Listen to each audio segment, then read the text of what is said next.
All right, man, take your talk. 12 o'clock, 12 o'clock. You know what it is, man. 12 o'clock show. Hey, man, how y'all doing? How y'all doing? Hope everybody's great.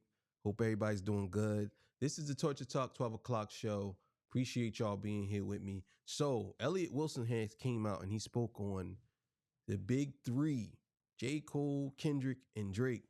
And where did he see them going from here? And they had a great conversation, and I'm going to get my commentary on it. You know what that is. So before I get into that, you know I got to get my legendary spiel. This is Torture Talk. If you like the content, please consider subscribing if you're new here. Let me work on your subscription today. All the beautiful, single, sexy ladies, put one in the chat. All the fellas, you know to find the ones that just don't harass them. I don't sell no merch, but I do have content absolutely free. But if you want to leave a donation, link is in the description. Cash App, no more PayPal. They call me the Hidden Gem. I went from 1,300 subscriber to over 13, 15,000, almost 15,000. If you are the 15,000 subscriber, you will win a cash prize. That's like that. Torture Talk After Hours is up. It's live. It's running right now. You are the 1,000 subscriber over there. You will win a cash prize. All you have to do is be the 1,000 subscriber. So when you click that 1,000, you can come in the door. Bam, 1,000, you win a cash prize. All you have to do is put, I was 1,000 subscriber, and I see it in real time. Bam, that's what it is. So, and we got to put your cash app up, of course. I am the king of the north. Let me know what kingdom you from. Yeah, I'm saying so. Let's get to it, man. Let's do it. All right, so let's get it going, man. You know what it is. Let's go. Let's go. Just to kind of put a bow on the big three, where do we go from here? In your humble opinion, like where do we go? How does this time next year look for J. Cole, for Kendrick, for Drake, in your opinion? Wow. Okay. Well, Kendrick's set up to win. Kendrick's the easiest answer. He's set up to win. He's got the Super Bowl. I think he's going to win some Grammys. He's going on tour with SZA. Does he do something like this? Kendrick and SZA give us an EP? Does he do another album? You know, I kind of hated with GNX. The whole talk was like, okay, that's good, but we get another album. It's just like, yo, can we just enjoy this album? Like, we're so phenomenal thirsty for the next shit. Yeah, so like, I didn't want another one. I was like, don't give me one. But the teaser had a whole other song, so of course there's more music. Yeah. So I think he remains in the #1 position unless he falls. Now, I agree with that. I think that Kendrick does remain in a #1 position because of the steps he made. Kendrick has put himself in a great position in hip hop, even in hip hop history. It's very difficult to speak on legends and not speak on Kendrick Lamar. His name rings bells in old and new circles. It's crazy. And a lot of y'all out here don't want to get this man his flowers. I ain't telling y'all to be glazers or be what they call it, saddle hoppers. I ain't telling y'all to do that, but I mean, come on, bro. You gotta give it up. You gotta give it up. It because he's set up for it, and SZA's ascension's been her. So, you know, God bless TD, as everybody says, like, in the amicable way that, you know. Again, okay, to go back to another theory, I just feel like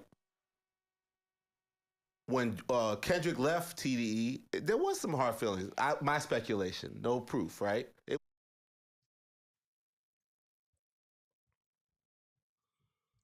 And just like that, Elliott Wilson goes right back in the hole. Like, what are you talking about? What evidence do you have that there was some type of issue with Top Dog and Kendrick Lamar? What evidence? I haven't seen it nowhere, and I'm sure it would be plastered all over social media. But what evidence of you that you have this? You have of this? I don't understand it. Like, I really don't. I don't know where you got this from. Even if you're saying it's your how you feel, where did you get it from, bro? I don't understand it because I haven't seen it anywhere. So where did you get it from in your head? Again, this is what I think. I think a lot of people, especially people like Elliott Wilson, who met these people, I think that this is how they feel. Artists can never leave a record label without some type of problem because they're so used to that happening to artists. So I believe that he thinks that that's the case.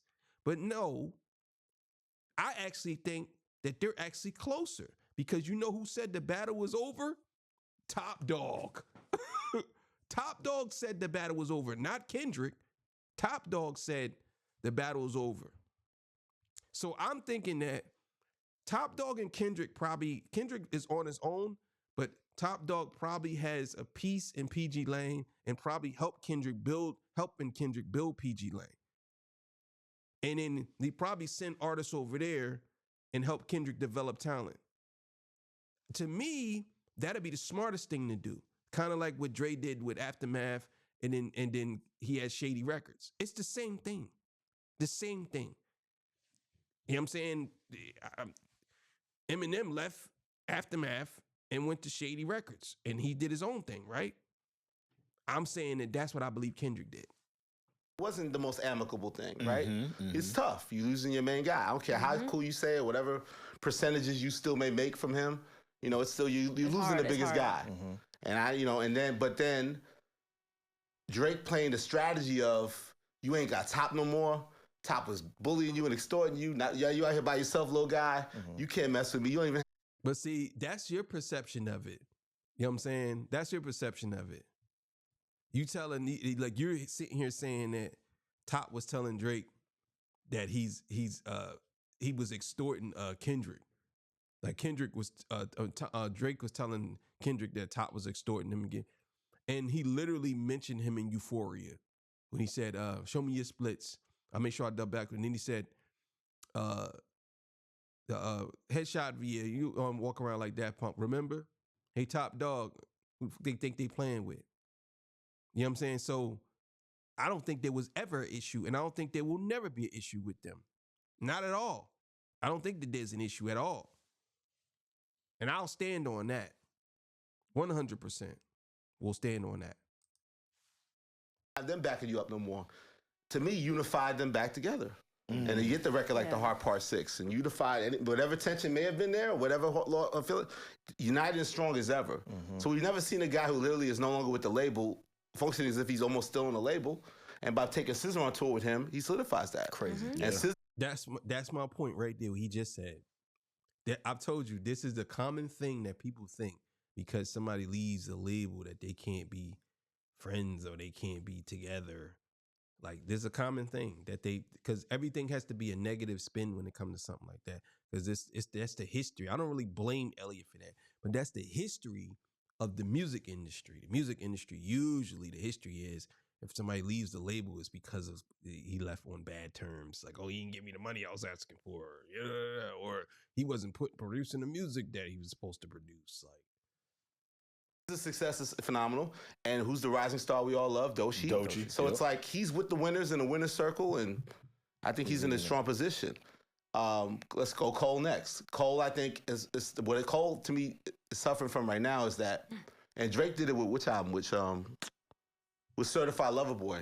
When you keep hyping up what your album title is going to be or what your thing is, and don't deliver, and the perception and the fall off this, the fall off that, I think he's kind of building too much. I wouldn't even call it the fall off. I would just do a whole different thing. I wouldn't even do it. He can't back up from that now. He's been mentioning it. But but you're saying that.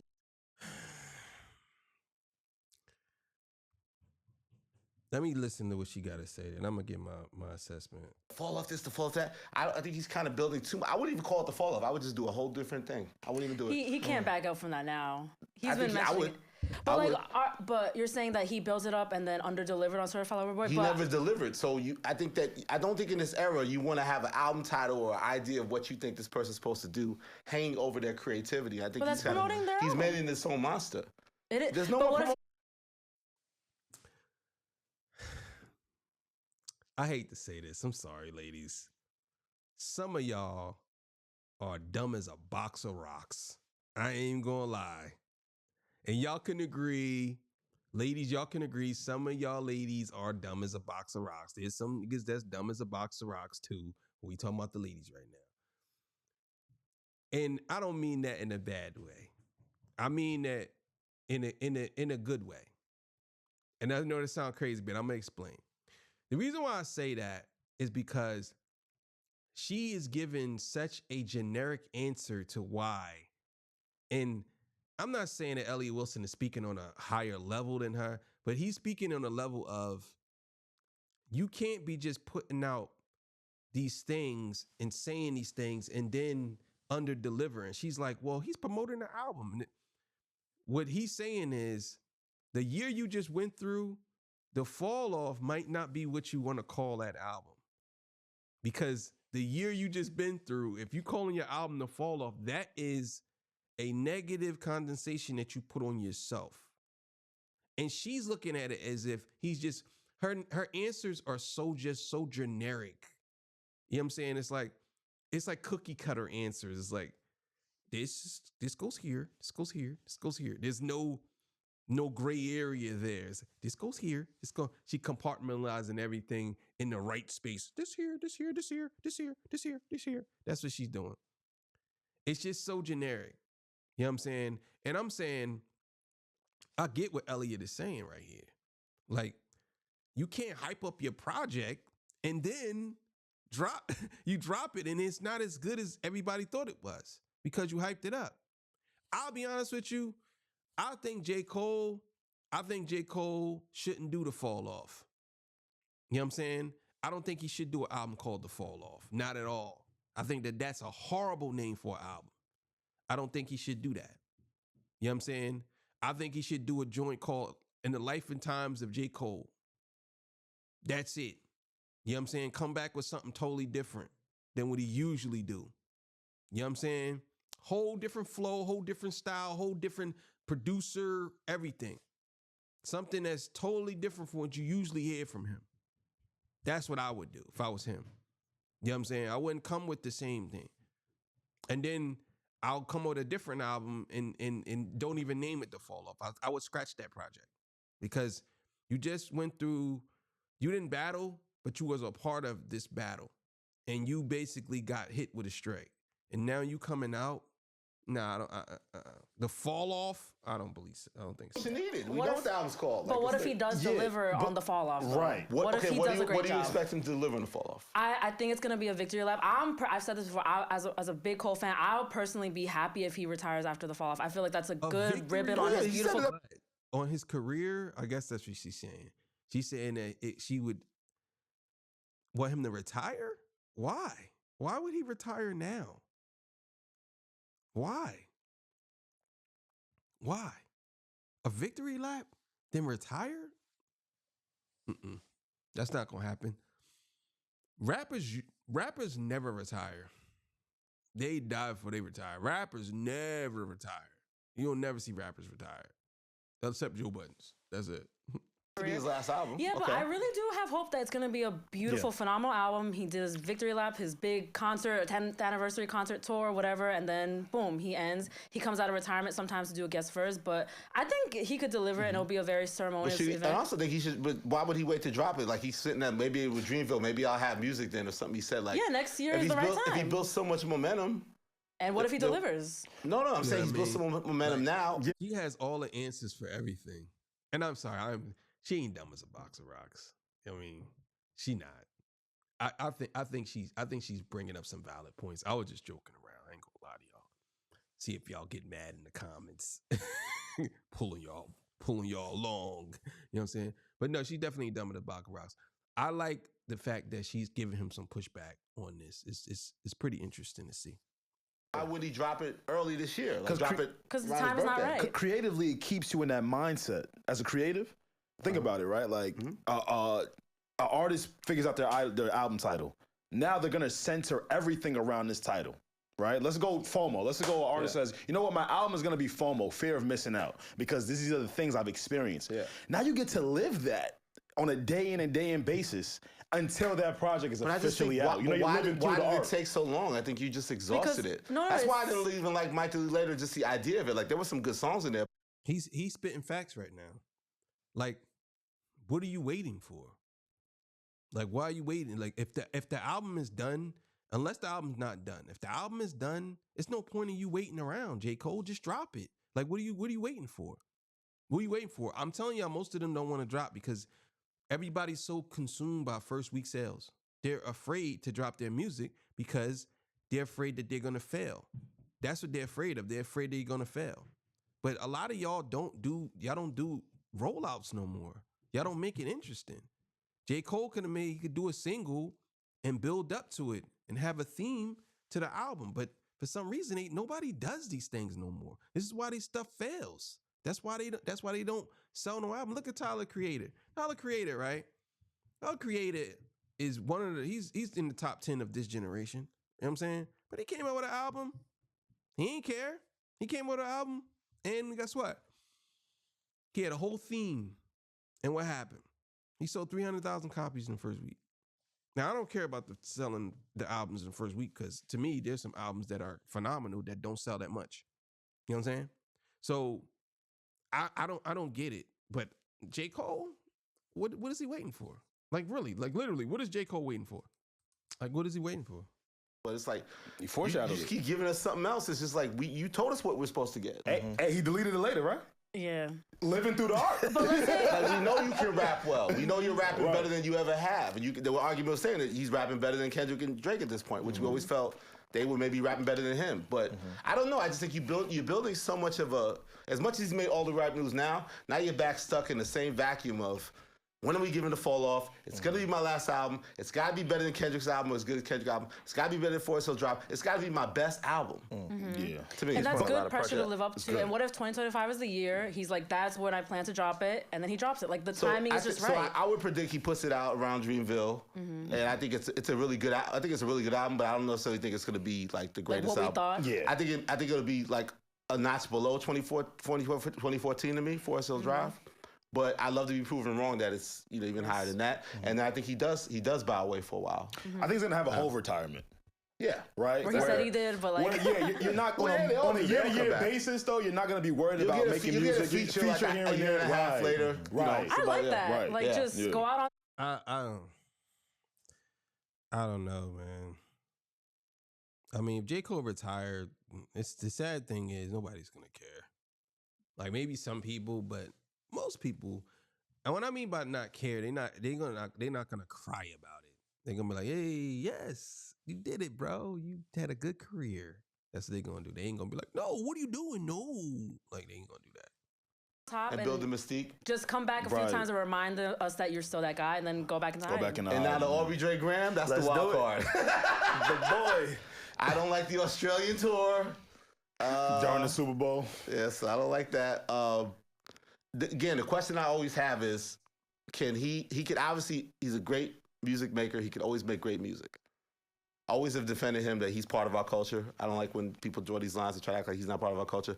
Maybe he's flawed and doesn't get some of the cultural nuances at the time and that lands wrong, but he's still part of our culture.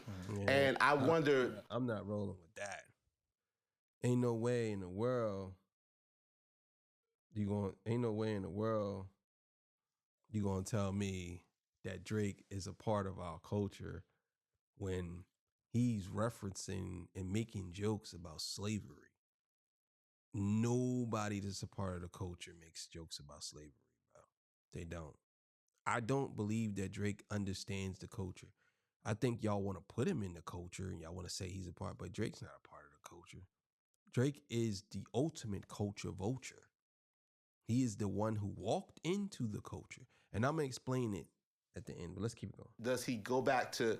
I'm scared that he just makes great music that isn't no longer trying to like feed us in any kind of way. Like when he did the Fall of Dogs and did the Scary Hours thing and here's your hip hop motherfuckers because you don't appreciate Take my this, shit, yeah. right? And then now you saying this guy's better than me. It's like, so I'm gonna do Drake and Kendrick. Then I'm gonna do like an international album. I'm gonna do, I'm gonna do things that aren't necessarily trying to make hip hop traditional music, and maybe I'll do features with some of these guys I like in Atlanta and things like that. But I'm not doing. So I'm concerned that his musical output will start to go in a direction where it's more like just proving he's more of a pop star, more of a bigger It's star not across the hip-hop, board, and not having. All right. So that's the end of that. I mean, where does he go from here? Where does Drake go from here? I'm going to put it to you like this. And when I say about the part of the culture, I want y'all to understand something. I think a lot of y'all get this misconstrued. Drake was a suburban kid who really didn't know about black culture, who didn't know about hip hop culture. And he probably listened to a couple of joints and he learned how to rap. And knowing he had a nice flow and he had put words together real nice. You know what I'm saying?